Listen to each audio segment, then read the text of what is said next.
आज हम लोग देखेंगे inter register transfer micro operations क्या होते हैं। प्रीवियस वीडियो में मैंने आपको बताया था 4 टाइप के माइक्रो ऑपरेशंस होते हैं, जिनमें से एक होता है inter register transfer micro operation. अब इंटर रजिस्टर माइक्रो ऑपरेशन क्या होता है? It defines how data is transferred from one register to another. मतलब किस तरह से डेटा एक रजिस्टर से दूसरे रजिस्टर में ट्रांसफर होता है। मतलब जब प्रोसेसिंग होती है, सीपीयू में क्या होती है, जब प्रोसेसिंग होती है, कोई भी कैलकुलेशंस होती है या कुछ भी प्रोसेसिंग होती है, तो उस टाइम पे मैंने प्रीवियस वीडियो में आपको बताया था कि रजिस्टर्स की जरूरत होती है। रजिस्टर्स की जरूरत होती है तो डेफिनेटली ये भी जरूरत पड़ेगी कि हम डेटा को एक रजिस्टर से दूसरे रजिस्टर में ट्रांसफर करें। जैसे कि जब हमें रिजल्ट ऑब्टेन हो गया C is equals to A plus B, अब जब A प्लस B रिजल्ट हमें A प्लस B का जो हमें सम ऑब्टेन हो गया है, तो उसके कंटेंट्स को हमें किस में ट्रांसफर करना है? C में ट्रांसफर करना है। या इसी तरह से बहुत सारे ट्रांसफर की जरूरत पड़ती है during execution of any program. ठीक है, तो अब हमें क्या पढ़ना है? ये इंटर रजिस्टर ट्रांसफर।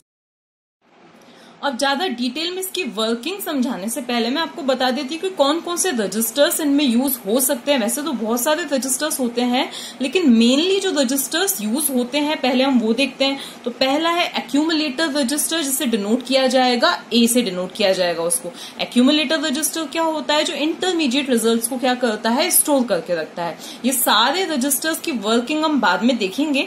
इसके बाद में नेक्स्ट होता है प्रोग्राम काउंटर, जो कि नेक्स्ट इंस्ट्रक्शन को पॉइंट करता है। नेक्स्ट इंस्ट्रक्शन कौन सा एग्जीक्यूट करना है उसे पॉइंट करता है।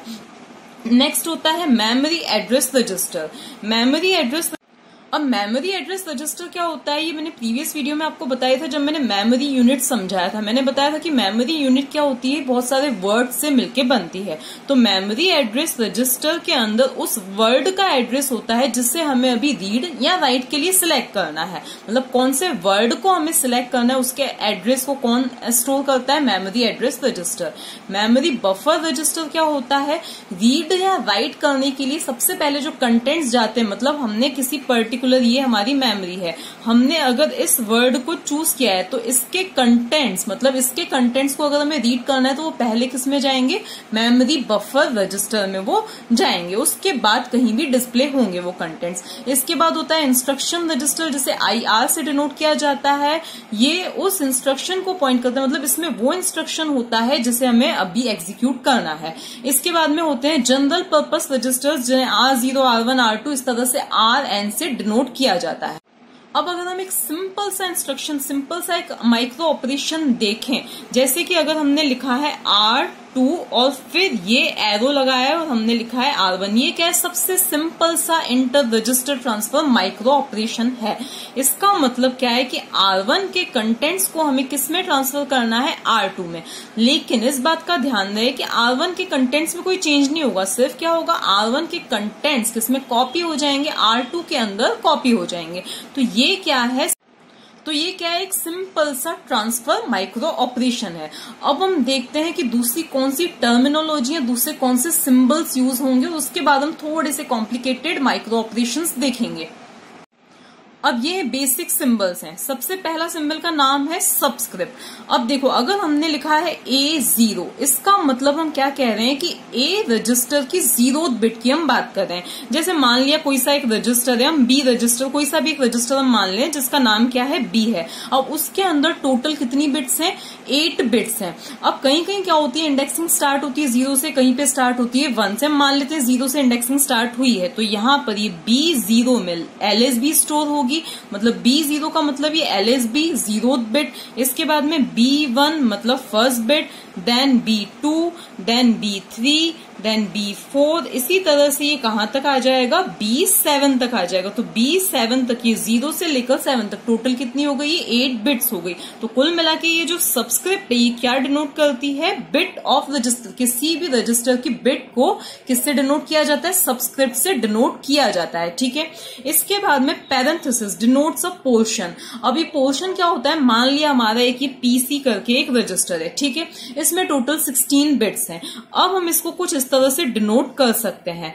ये 0 से लेकर, अगर हमारी इंडेक्सिंग कहां से हुई है, 0 से हुई है, तो 0 से लेकर 7 और फिर 8 से लेकर 15, तो ये जो है ये क्या हो जाएंगी, लो ऑर्डर बिट्स हो जाएंगी और ये क्या हो जाएंगी, हायर ऑर्डर बिट्स हो जाएंगी। तो ये जो पोर्शन हो जाएगा ये क्या हो जाएगा, प्रोग्राम काउंटर, पीसी का लोअर ऑर्डर वाला पोर्शन हो जाएगा, और ये प्रोग्राम काउंटर मतलब इस पीसी रजिस्टर का कौन सा वाला हो जाएगा, हायर ऑर्डर वाला पोर्शन ये वाला हो जाएगा। तो ये क्या होता है, पोर्शन को डिनोट करता है। पैरेंथेसिस की हेल्प से किसी पोर्शन को डिनोट किया जाता है, पैरेंथेसिस लगते हैं ना कि स्क्वायर ब्रैकेट्स, इस चीज का ध्यान रखना है। एरो से क्या डिनोट किया जाता है, ट्रांसफर ऑफ इंफॉर्मेशन, जैसा कि अभी मैंने बताया था। अगर मैंने लिखा है ए और यहाँ पे लिखा है बी, इसका मतलब क्या है कि हम बी के कंटेंट्स को किसमें ट्रांसफर करना चाहते हैं, ए के अंदर ट्रांसफर या कॉपी करना चाहते हैं, ये हो गया। इसके बाद में नेक्स्ट होता है कॉलन, टर्मिनेट्स अ कंट्रोल फंक्शन। अभी मैं आपको बताऊंगी कि कंट्रोल फंक्शन क्या होता है। मान लिया हमारा कोई कंट्रोल फंक्शन है T1, ठीक है, ये क्या है, हमारा कंट्रोल फंक्शन है। तो इसको अगर हमें टर्मिनेट करना है तो हम कॉलन साइन का यूज करेंगे और फिर हम लिखेंगे हमारा जो भी माइक्रो ऑपरेशन है। ये क्या कहना चाहता है कि ये T1 की वैल्यू जब 1 हो तब ये माइक्रो ऑपरेशन परफॉर्म होना चाहिए, मतलब तब ये ट्रांसफर परफॉर्म होना चाहिए।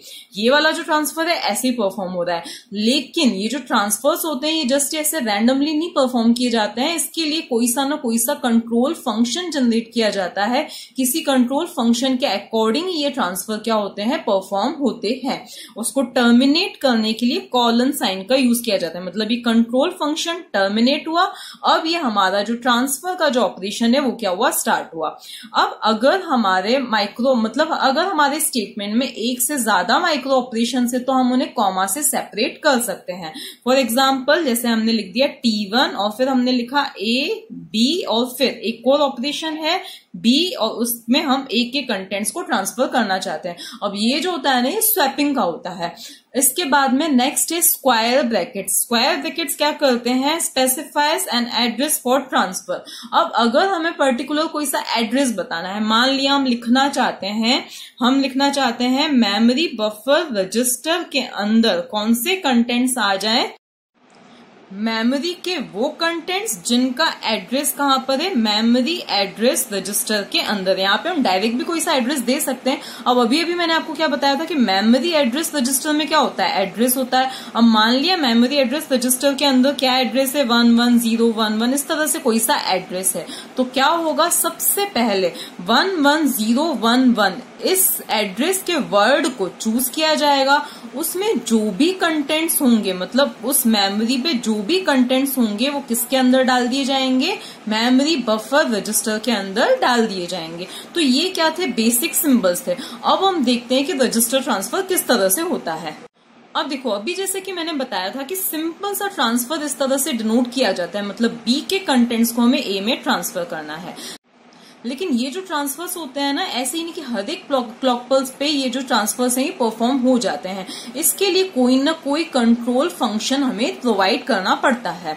तो मान लिया हम एक सिंपल सा एग्जांपल देखते हैं कि हमारा स्टेटमेंट क्या कह रहा है, transfer contents of B to A when p is equals to 1, मतलब जब ये कंडीशन p की वैल्यू, अब p कोई सा भी वेरिएबल हो सकता है, ठीक है, तो जब p की वैल्यू 1 हो तब ये वाला ट्रांसफर परफॉर्म होना चाहिए। तो इसके लिए सबसे पहले हमने यहाँ पे क्या लिख देना है, जो कंट्रोल फंक्शन है, कंट्रोल फंक्शन सिंपल है, p इज इक्वल्स टू 1, तो हमने क्या लिख दिया, यहाँ पे p लिख दिया। फिर कंट्रोल फंक्शन को टर्मिनेट, जैसे कि मैंने आपको क्या बताया था, कॉलन सिंबल से किया जाता है, वो हमने लगा दिया। उसके बाद हम क्या चाहते हैं, b के कंटेंट्स को a में डालना है, तो इसका मतलब b के कंटेंट्स a में चले जाएंगे। अब देखो, जब p की वैल्यू क्या होगी, 0 होगी, तो यहाँ पे क्या हो जाएगा, 0 हो जाएगा। 0 पर कोई भी ये जो ऑपरेशन है परफॉर्म नहीं होता है। जब कंट्रोल फंक्शन की वैल्यू 0 होगी तो ये परफॉर्म नहीं होगा, ठीक है। यहाँ से क्या जनरेट हुआ, मतलब 0 आया, तो ये ट्रांसफर नहीं परफॉर्म होगा, ठीक है। लेकिन जब p की वैल्यू क्या होगी, 1 होगी, तो यहाँ से क्या आया, फंक्शन की वैल्यू क्या आई, 1 आई, तो ये ट्रांसफर परफॉर्म हो जाएगा। इसी तरह से अगर स्टेटमेंट क्या होता है, when p is equals to 0, मतलब हमें ट्रांसफर कब करना है, जब p की वैल्यू 0 है, तो हम यहाँ पे p की जगह क्या लिख देंगे, p का कॉम्प्लीमेंट लिख देंगे और फिर ए और फिर ये बी लिख देंगे। अब इसका मतलब क्या है, जब p की वैल्यू 0 होगी तो 0 का कॉम्प्लीमेंट यहां से क्या जनरेट होगा, 1 जनरेट होगा। 1 जनरेट होगा मतलब ये ट्रांसफर परफॉर्म होगा। लेकिन जब p की वैल्यू 1 होगी तो 1 का कॉम्प्लीमेंट 0, यहां से क्या होगा, 0 होगा, तो ये ट्रांसफर परफॉर्म नहीं होगा, ये ऑपरेशन परफॉर्म नहीं होगा। अब हम देखते हैं कि इसका सर्किट किस तरह से डिजाइन किया जाएगा। देखो सबसे पहले सिंपल सी चीज है, हम क्या चाहते हैं, बी के कंटेंट्स ए में आए, तो हमें यहाँ पे रजिस्टर बनाना पड़ेगा। कौन सा वाला, सबसे ऊपर हमें बनाना पड़ेगा बी रजिस्टर, हमें यहाँ पे बनाना पड़ेगा। ठीक है, अब इसमें कितनी भी बिट्स हो सकती हैं, 0 से लेकर 7। अगर 8 बिट्स है तो 0 से लेकर ये 7 हो जाएगा। 4 बिट्स हैं तो 1 से लेकर 0 से लेकर 3 हो जाएगा। अब वो इंडेक्सिंग पर भी डिपेंड करता है। ठीक है, हम मान लेते हैं इंडेक्सिंग 1 से स्टार्ट हुई, उसमें टोटल 4 बिट्स है, तो 1 से लेकर 4। ठीक है, इसमें ये बिट्स होंगी। इसके बाद हम इसके कंटेंट्स किसमें चाहते हैं, ए के अंदर ट्रांसफर हो, तो यहाँ पर हम क्या बनाएंगे, ए रजिस्टर बनाएंगे। और इसके बीच में हम सिर्फ एक लाइन वैसे नहीं बनती, अगर 4 बिट्स है तो 4 इनपुट्स लाइन, ये कनेक्शन लाइन्स बनती हैं। लेकिन मैं यहाँ पे क्या बना रही हूँ, ए की लाइन बना रही हूँ। ये अंडरस्टूड है कि यहाँ पे फिर कितनी लाइन्स आएंगी, वैसे 4 कनेक्शन लाइन्स आएंगी। ठीक है, और ये कौन सा रजिस्टर है, ए रजिस्टर है। अब बात आती है कि हम कंट्रोल फंक्शन किस तरह से प्रोवाइड करें, तो यहां से हमें सिंपली हमें ओनली देना क्या है, P ही देना है हमें, और कुछ भी नहीं देना है। तो हम उसे एज अ लोड इनपुट यहां पर देंगे। ठीक है, यहाँ पे हम क्या देंगे, P सिंपली यहाँ पे हमारा control function, as a control function यहाँ पे हम क्या दे देंगे, P दे देंगे। जब P की वैल्यू 0 होगी तो इस लोड की वैल्यू भी क्या होगी, 0 होगी। मतलब हम इसको इंप्लीमेंट कर रहे हैं तो इस लोड की वैल्यू भी क्या होगी, 0 होगी। 0 होगी तो इसमें कुछ भी, इस ए रजिस्टर में कुछ भी लोड, कुछ भी एक्सटर्नल इनपुट्स लोड नहीं होंगे। ठीक है, लेकिन जब P की वैल्यू क्या होगी, 1 होगी, तो इसका मतलब ये लोड की वैल्यू क्या आ जाएगी, 1 आ जाएगी। इसका मतलब इसमें एक्सटर्नल इनपुट्स लोड होंगे। एक और चीज जो कि मैंने यहाँ पे नहीं स्पेसिफाई की है, और नॉर्मल सर्किट्स में स्पेसिफाई नहीं की जाती, लेकिन वो जो चीज होती है, मतलब यहाँ पे क्लॉक पल्स, एक एक्सटर्नल क्लॉक पल्स भी हमें देनी पड़ती है। ठीक है, इसके बाद में हम एक और देखते हैं, transfer contents of B to A when x is equals to 0 and T1 is equals to 1। अब ये x क्या है, एक वेरिएबल है, और T1 क्या है, एक टाइमिंग वेरिएबल है। तो अब हम चाहते क्या है कि जब x की वैल्यू 0 हो और T1 की वैल्यू क्या हो, 1 हो, तब ये ऑपरेशन परफॉर्म होना चाहिए। ठीक है, तो अब सबसे पहले ऑपरेशन कौन सा परफॉर्म होना चाहिए, B to A। इसका मतलब हम सिंपली यही लिखेंगे, B to A, ये हमने लिख दिया। इसके बाद में अब हमारी जो कंडीशन है वो क्या है, x की वैल्यू 0 एंड t की वैल्यू 1। तो x की वैल्यू 0 मतलब x का कॉम्प्लीमेंट, और t1 की वैल्यू 1 मतलब सिंपली t1 हम लिखेंगे। इसके बाद में अब इसे हमें टर्मिनेट करना है, तो हम क्या यूज करेंगे, कॉलन साइन यूज करेंगे। यहाँ पे कोई सिंबल मैंने यूज नहीं किया इन दोनों वेरिएबल्स के बीच में, इसका मतलब यहाँ पे क्या है, डॉट है, इनके बीच में क्या लगेगा, एंड गेट लगेगा। ठीक है, तो अब हम बनाएंगे इसको बिल्कुल इसी तरह से। सबसे पहले ये हमें क्या बना देना है, बी रजिस्टर बना देना है। ओके, इसके बाद में ये जो रजिस्टर है, ये हमारा कौन सा रजिस्टर है, ए रजिस्टर है। तो यहाँ पे हमें क्या लिख देना है, रजिस्टर ए। यहाँ पे हम लिख सकते हैं रजिस्टर बी, और यहाँ पे हम लिख देते हैं रजिस्टर ए। ठीक है, ये हो गया। इसके बाद में यहाँ पर ऑब्वियसली कनेक्शन लाइंस उतनी ही होंगी जितनी इनमें क्या है, बिट्स है। तो मैं अभी ये एक ही कनेक्शन लाइन बना रही हूँ। इसके बाद में अब हमें क्या देना है, ये कंट्रोल फंक्शन देना है। तो यहाँ पर अगर हम नोट करें तो यहाँ पे क्या हो रहा है, x की वैल्यू हमें 0, देखो ये x है, इसकी वैल्यू x का कॉम्प्लीमेंट, तो हमें यहाँ पर क्या यूज करना पड़ेगा, इन्वर्टर यूज करना पड़ेगा। इसके बाद में T1, तो यहाँ पे हमने ये T1 दिया है, और इन दोनों के बीच में हमें लगाना क्या है, एक एंड गेट लगाना है, और एज अ लोड इनपुट हमें ये क्या देना है, यहाँ पर प्रोवाइड करना है। ठीक है, तो यहाँ पर हमने क्या दे दिया, ये लोड इनपुट के तौर पर ये प्रोवाइड कर दिया। ठीक है, अब यहाँ पर जिस तरह से ये P क्या था, कंट्रोल फंक्शन था, उसी तरह से यहाँ पर हमारा क्या है, ये पूरा एक कंट्रोल फंक्शन है। अब होगा क्या, जब x की वैल्यू क्या होगी, 0 होगी। x की वैल्यू जब होगी 0 तो यहां से क्या आएगा, 1 आएगा। T1 की वैल्यू क्या होगी, जब 1 होगी, तो T1 की वैल्यू 1, तो यहां से आया 1, 1 और 1 का एंड क्या आएगा, यहाँ पे 1। तो लोड की वैल्यू क्या हो गई है, 1 हो गई है। इसका मतलब इसमें एक्सटर्नल इनपुट्स लोड होंगे, किसमें, ए में। और कौन से एक्सटर्नल इनपुट, जिनसे ये कनेक्टेड है, बी से कनेक्टेड है, तो बी के कंटेंट्स किसमें आ जाएंगे, ए में आ जाएंगे। ठीक है, लेकिन जब x की वैल्यू क्या होती है, 1 होती है, तो x की वैल्यू 1 मतलब 1 का कॉम्प्लीमेंट 0, तो यहाँ पर एक भी इनपुट 0 एंड गेट में, मतलब मतलब आउटपुट क्या आएगा, 0 आएगा और यहां से कुछ भी लोड नहीं होगा। ठीक है, तो ये तो हो गए सिंपल सा हमने कंट्रोल फंक्शन यूज किया है। अब हम आगे और चीज देखते हैं। अब मान लिया हमें 2 माइक्रो ऑपरेशंस परफॉर्म करने हैं एक ही टाइमिंग पे। ठीक है, कंट्रोल फंक्शन हम एक ही दे रहे हैं और 2 माइक्रो ऑपरेशंस हमें कॉमन क्लॉक पल्स पे परफॉर्म करने हैं, इसीलिए हमने कॉमन एक ही कंट्रोल फंक्शन में एक ही स्टेटमेंट में ये दोनों माइक्रो ऑपरेशंस लिख रहे हैं। ठीक है, तो यहां पर हम किस तरह से लिखेंगे, कॉमा लगाकर उन 2 माइक्रो ऑपरेशंस को लिखेंगे। अब यहाँ पे कोई से भी माइक्रो ऑपरेशंस हो सकते हैं, जरूरी नहीं है यही हो, लेकिन ये जो माइक्रो ऑपरेशन होता है ना, ये पूरा स्टेटमेंट ये किस चीज को डिनोट करता है कि हम ए और बी के कंटेंट्स को क्या करना चाहते हैं, स्वैप करना चाहते हैं। अब बात ये आती है कि यहाँ पे कंफ्यूजन हो रहा होगा आपको कि ये दोनों एक साथ कैसे हो सकते हैं, बी के कंटेंट सेम है देन ए के कंटेंट्स बी में, तो उसके लिए फिर क्या यूज किया जाता है, उसके लिए या तो master slave flip flop use किया जाता है, एज ट्रिगर्ड फ्लिप फ्लॉप का यूज करके हम ये परफॉर्म कर सकते हैं। और ये माइक्रो ऑपरेशन परफॉर्म होगा कब, जब T2 की वैल्यू क्या होगी, 1 होगी। अब यहाँ पे जरूरी नहीं है T2 ही हो, ये सिर्फ मैंने एग्जांपल के लिए ये लिखा है। अब ये वर्क किस तरह से करता है, जब हम बाद में ये माइक्रो पूरा सब्जेक्ट पढ़ेंगे तो मैं आपको बताऊंगी कि ये वर्किंग किस तरह से होगी। अब हम नेक्स्ट देखते हैं। When destination register may receive information from 2 sources, इसका मतलब क्या है, हमारा डेस्टिनेशन रजिस्टर तो एक ही C है, लेकिन उसमें इंफॉर्मेशन 2 अलग अलग सोर्सेस से आ सकती है। एट अ टाइम एक ही सोर्स से आएगी, मतलब एक क्लॉक पल्स पे एक ही सोर्स से आएगी, लेकिन हो सकता है कभी उसको A की जरूरत पड़े, कभी उसको B की जरूरत पड़े। ठीक है, मतलब A या B दोनों में से किसी एक में से ये इन्फॉर्मेशन चूज करके ले सकता है। ठीक है, अब दोनों के लिए टाइमिंग फंक्शंस मतलब कंट्रोल फंक्शंस अलग अलग हैं, दोनों एक ही टाइम पे नहीं होंगे, एक ही टाइम पे पॉसिबल नहीं है। हम क्या चाहते हैं, हो सकता है सी के अंदर कभी ए में से कंटेंट इन्फॉर्मेशन आए, कभी उसमें बी में से इन्फॉर्मेशन स्टोर हो। ठीक है, तो अब देखो इसका जो डायग्राम है वो किस तरह से बनेगा।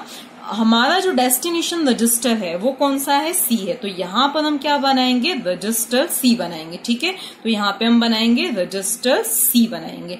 अब इसमें जो इन्फॉर्मेशन आएगी या तो ए में से आएगी या बी में से, या तो ए या तो बी, मतलब हम क्यों बोल रहे हैं, क्योंकि इन दोनों के जो कंट्रोल फंक्शन है वो दोनों अलग अलग हैं। ठीक है, तो एट ए टाइम दोनों में से एक ही कंट्रोल फंक्शन की वैल्यू 1 हो सकती है, एक ही एक्टिवेट होगा, या तो ये एक्टिवेट होगा, तो एट ए टाइम इन्फॉर्मेशन भी दोनों में से किसी एक में से ही सिलेक्ट की जाएगी। तो अब देखो रजिस्टर्स कौन से हैं, ए और बी, तो अब हमारे सोर्स रजिस्टर्स हम यहाँ पे बना लेंगे कौन से, ए, और फिर यहाँ पे हमने बना लिया बी। तो ये जो हो गया हमारा रजिस्टर कौन सा हो गया, ए हो गया, और ये क्या हो गया हमारा रजिस्टर बी हो गया। अब इसमें हम अज्यूम कर लेते हैं 4 बिट्स हैं दोनों में ही। ठीक है, ऑब्वियसली फिर इसमें भी 4 बिट्स ही होंगी, तो यहाँ पे 1 से लेकर 4 और यहाँ पे भी 1 से लेकर 4 बिट्स हैं इसमें।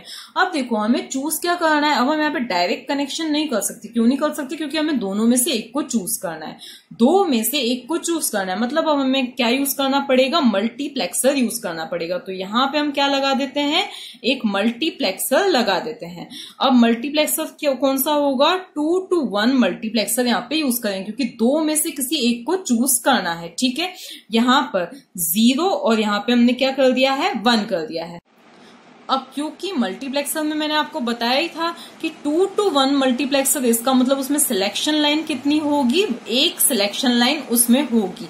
अगर सिलेक्शन लाइन की वैल्यू 0 है तो इसको चूज किया जाएगा, अगर सिलेक्शन लाइन की वैल्यू 1 है तो रजिस्टर बी को चूज किया जाएगा। ठीक है, तो ये हमें एक सिलेक्शन लाइन भी इसके लिए देनी पड़ेगी। कौन सी, यहाँ पे हमने एस करके क्या ले ली है, एक सिलेक्शन लाइन ले ली है, जो कि ये डिसाइड करेगी कि हमें रजिस्टर ए को चूज करना है या रजिस्टर बी को चूज करना है। अब देखो यहाँ पे हमें जो लेना पड़ेगा, हमें वो क्वाड 2 to 1 मल्टीप्लेक्सर लेना पड़ेगा। क्यों लेना पड़ेगा, क्योंकि हम सिर्फ रजिस्टर बी की किसी एक इनपुट लाइन को नहीं चाहते हैं, हम क्या चाहते हैं, इसके चारों के चारों बिट्स एक साथ इसमें लोड होनी चाहिए। ठीक है, क्योंकि इसमें 4 बिट्स हैं, सिर्फ एक ही बिट नहीं है, इसमें 4 बिट्स है, इसमें भी 4 बिट्स हैं। तो इसका मतलब होगा क्या कि जब S की वैल्यू 0 होगी तो कौन सा वाला रजिस्टर, कौन से वाले रजिस्टर के कंटेंट्स आएंगे, रजिस्टर ए के, और रजिस्टर ए की के चारों बिट्स इसमें लोड होंगी। इसी तरह से अगर किसकी वैल्यू, S की वैल्यू 1 होगी तो कौन सा रजिस्टर सिलेक्ट होगा, रजिस्टर बी, और उसकी भी की चारों बिट्स इसमें लोड होंगी, मतलब इसमें सिलेक्ट की जाएंगी। तो इसलिए हमने क्वाड 2 to 1 मल्टीप्लेक्सर बनाया और इसको अब हमें किससे कनेक्ट कर देना है, इससे कनेक्ट कर देना है। अब बात आती है कि सिलेक्शन लाइन की वैल्यू और ये T1 और T5 की वैल्यू हम किस तरह से देंगे। ठीक है, अब देखो जब T1 की वैल्यू होगी 1, देखो जब T1 की वैल्यू क्या होगी 1 होगी, तो हमें A के कंटेंट्स को किस में ट्रांसफर करना है, C में ट्रांसफर करना है। और जब T5 की वैल्यू क्या होगी 1 होगी, तो उस टाइम पे हमें B के कंटेंट्स को इसमें ट्रांसफर करना है, C में ट्रांसफर करना है। तो देखो यहां से हम दे देते हैं एक T5 और यहां से हम दे देते हैं T1, और इन दोनों के बीच में अब हमें OR गेट लगाना है। क्यों OR गेट लगाना है, क्योंकि दोनों में से एक हम चूज करना चाहते हैं, तो दोनों के बीच में हम क्या लगा देंगे, OR गेट लगा देंगे, ठीक है। और ये इसमें एज अ लोड इनपुट यहाँ पे जाएगा, ये आ गया लोड, ठीक है। अब इसको हम क्या करेंगे, देखो यहां से इस T5 को हम कनेक्ट कर रहे हैं S से। अब उसका रीजन मैं आपको बताती हूँ कि क्या है। देखो जब होगा क्या, जब T5 की वैल्यू क्या होगी 1 होगी, जब T5 की वैल्यू होगी 1, तो हम क्या चाहते हैं कि B के कंटेंट सिलेक्ट होने चाहिए। तो देखो जब T5 की वैल्यू क्या होगी 1 होगी, तो यहां से क्या जाएगा 1 जाएगा, यहां से 1 जाएगा, मतलब S की वैल्यू 1। अब मैंने आपको बताया था कि जब S की वैल्यू 0 तो A के कंटेंट्स चूज होंगे, जब S की वैल्यू 1 तो B के कंटेंट्स। तो यहाँ S की वैल्यू क्या गई है 1 गई है, तो ऑब्वियसली B के कंटेंट्स किसके अंदर जाएंगे, इस C के अंदर जाएंगे, ठीक है। अब जब T1 की वैल्यू 1 होगी तो ऑब्वियसली T5 की वैल्यू क्या होगी 0 होगी। तो T5 की जब T1 की वैल्यू 1 तो T5 की वैल्यू क्या होगी 0, तो यहां से क्या गया 0 गया, यहां से 0 गया, S की वैल्यू 0। इसका मतलब किसके रजिस्टर A के कंटेंट्स किस में जाएंगे, मतलब रजिस्टर A को चूज किया जाएगा और उसके कंटेंट्स किस में जाएंगे, रजिस्टर C के अंदर जाएंगे। अब देखो बात यह आती है कि जब दोनों ही क्या होते हैं 0 होते हैं, जब दोनों ही होते हैं 0, ये भी 0 ये भी 0, तो यहां से तो क्या होगा 0 जाएगा, यहां से 0 गया, मतलब लोड की वैल्यू क्या है 0 है, लोड 0 है। इसका मतलब कि क्या हुआ कि इसके अंदर कोई भी एक्सटर्नल इनपुट जो है वो लोड नहीं होगा, ठीक है। यहां तक तो ठीक है, लेकिन हमारा मल्टीप्लेक्सर तो वर्क करेगा। कैसे वर्क करेगा, जब दोनों की वैल्यू 0 तो यहां से क्या गया 0, और रजिस्टर B के कंटेंट्स चूज तो होंगे। तो हम क्या चाहते हैं कि जब दोनों ही 0 हों तो रजिस्टर B के कंटेंट्स भी, मतलब ये जो मल्टीप्लेक्सर ये वर्क ही नहीं करना चाहिए, दोनों में से किसी के भी कंटेंट्स क्या होने चाहिए, चूज नहीं होने चाहिए। मतलब ये मल्टीप्लेक्सर क्या हो जाना चाहिए, डिसेबल होना चाहिए। हमें क्या बनाना पड़ेगा, मल्टीप्लेक्सर विद इनेबल इनपुट। तो वो हम किस तरह से करेंगे, ये यहां से हम क्या देंगे, इनेबल इनपुट देंगे। अब यहाँ पे हमने ये सर्कल लगाया है, ये सर्कल का मतलब क्या है कि ये क्या है, इनेबल है। तो ये जो है मल्टीप्लेक्सर कब इनेबल होगा, जब E की वैल्यू क्या होगी 0 होगी। इस बबल का मतलब यही होता है, ठीक है। तो जब E की वैल्यू क्या होगी 0 होगी तभी ये क्या करेगा, वर्क करेगा, ठीक है ना। तो अब हुआ क्या, मान लिया कि ये दोनों ही 0 हैं, तो हम क्या चाहते हैं कि ये मल्टीप्लेक्सर भी वर्क ना करे। यहां से तो 0 जाएगा तो ये रजिस्टर में कुछ लोड तो होगा नहीं, बट ये मल्टीप्लेक्सर भी वर्क ना करे। तो यहां से क्या जाएगा, फिर OR गेट है तो 0 + 0, तो OR गेट क्या आएगा 0 इनपुट दे 0 आउटपुट देगा। यहां से क्या गया 0, 0 का कॉम्प्लीमेंट क्या जाएगा 1 जाएगा, 0 का कॉम्प्लीमेंट गया 1। तो अब मैंने क्या बताया था कि ये इनेबल कब होगा, जब E की वैल्यू 0 होगी, लेकिन अभी E की वैल्यू क्या है 1 है, तो ये मल्टीप्लेक्सर क्या हो जाएगा, डिसेबल हो जाएगा। लेकिन जब इन दोनों में से एक भी 1 है तो यहां से क्या जाएगा 1 जाएगा, 1 जाएगा, 1 का कॉम्प्लीमेंट 0, मतलब E की वैल्यू क्या हो जाएगी 0 हो जाएगी। इसका मतलब ये मल्टीप्लेक्सर वर्क करेगा और जो भी इन S की वैल्यू के अकॉर्डिंग किसी भी एक रजिस्टर को चूज कर दिया जाएगा।